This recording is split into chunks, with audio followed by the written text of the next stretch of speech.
Assalamualaikum warahmatullahi wabarakatuh. Kami dari kelompok 1 akan mempresentasikan hasil diskusi kami tentang analisis lingkungan internal organisasi. Sebelumnya, perkenalkan anggota kelompok kami yang terdiri dari Indah Dewi Rahayu, Rizka Aprilia Ayuning Tias, Arida Maulida, Isnaul Umi Mufarohah, Siva Nahara Ulia, Pradisa Asrining Tias, Willy Satria Purnama, dan Aswa Oktavianing Tias.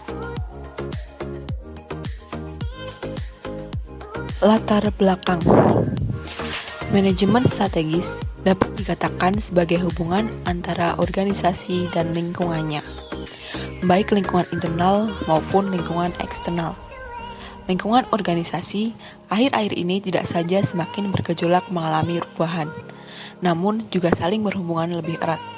Hal tersebut menuntut organisasi untuk berpikir strategis, mampu menerjemahkan inputnya menjadi strategi yang efektif, serta mengembangkan alasan yang diperlukan untuk meletakkan landasan bagi pelaksanaan strateginya. Manajemen strategik melibatkan semua unsur organisasi, baik dalam perumusan maupun implementasinya. Situasi ini memungkinkan terjadinya komunikasi antar unsur organisasi yang merupakan kunci sukses organisasi. Di dalam organisasi, secara umum, proses analisis lingkungan internal organisasi sangat diperlukan. Hal ini bertujuan agar strategi organisasi yang akan dibuat dan dilaksanakan nantinya dapat berjalan sesuai dengan aturan yang sudah dibuat dan dapat mencapai tujuan organisasi secara efektif.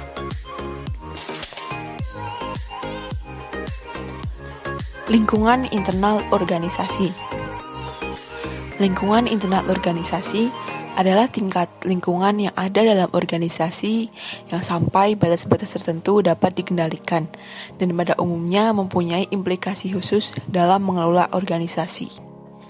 Salah satu cara yang paling sederhana untuk memahami dan menganalisis lingkungan organisasi adalah melalui analisis fungsional yang meliputi fungsi produksi, fungsi pemasaran, fungsi keuangan, fungsi sumber daya manusia, dan fungsi research and development.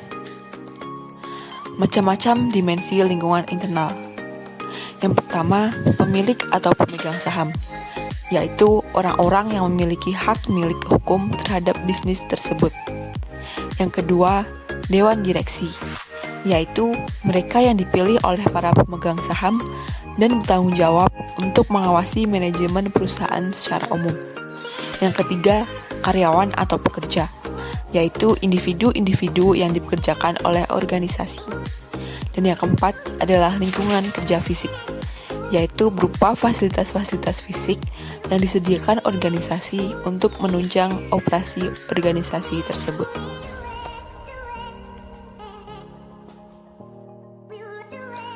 Pengertian analisis lingkungan internal organisasi.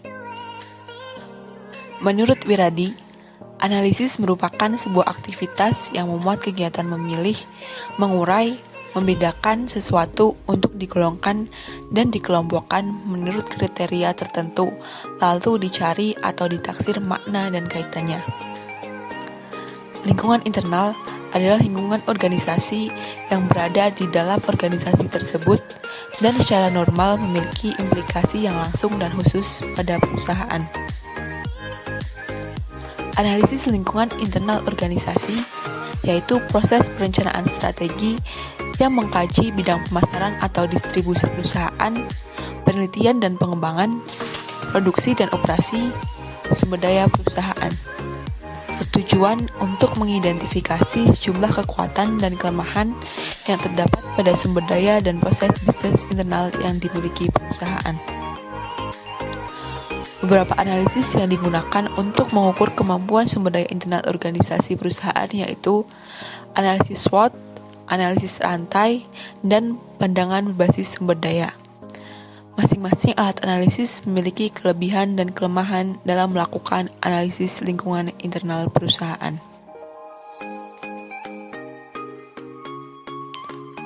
Tujuan analisis lingkungan internal organisasi. Dalam penerapannya, Proses analisis lingkungan internal organisasi tentu saja memiliki berbagai peran bagi kemajuan organisasi. Secara khusus, peran atau fungsi analisis lingkungan bagi tiap perusahaan tentu saja berbeda-beda. Berikut ini adalah contoh tujuan analisis lingkungan dari beberapa perusahaan. Yang pertama, untuk menyediakan kemampuan dalam menggapai masalah-masalah kritis dalam lingkungan bagi manajemen perusahaan.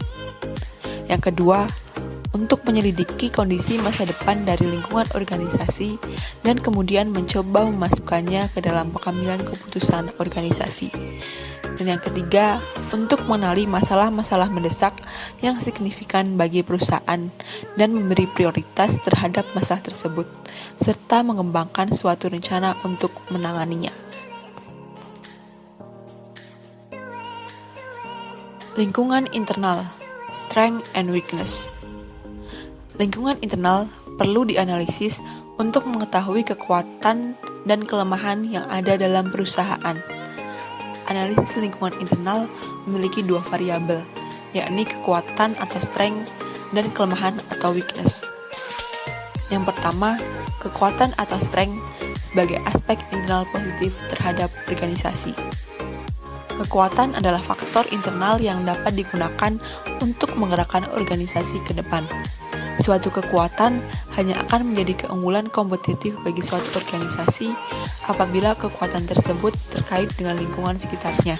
Misalnya, etos kerja karyawan atau staf, sumber daya manusia yang memiliki kapasitas. Yang kedua, kelemahan atau weakness sebagai aspek negatif internal terhadap organisasi. Kelemahan merupakan segala sesuatu yang menjadi kelemahan atau kendala-kendala yang menyebabkan perusahaan sulit untuk berkembang atau meningkatkan kinerja perusahaannya. Misalnya, tidak ada sistem dan atau protokol komunikasi yang jelas dalam organisasi.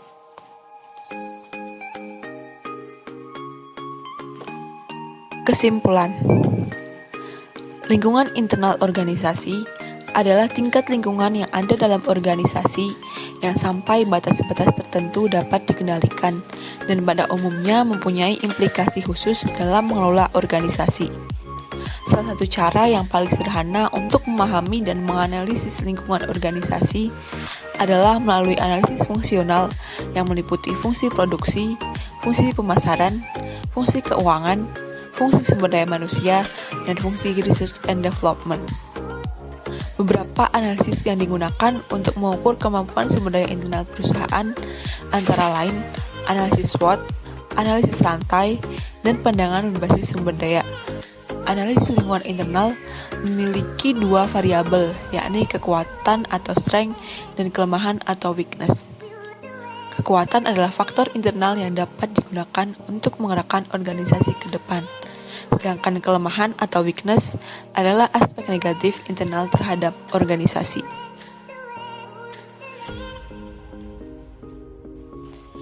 Sekian presentasi dari kelompok kami. Kurang lebihnya mohon maaf. Terima kasih. Wassalamualaikum warahmatullahi wabarakatuh.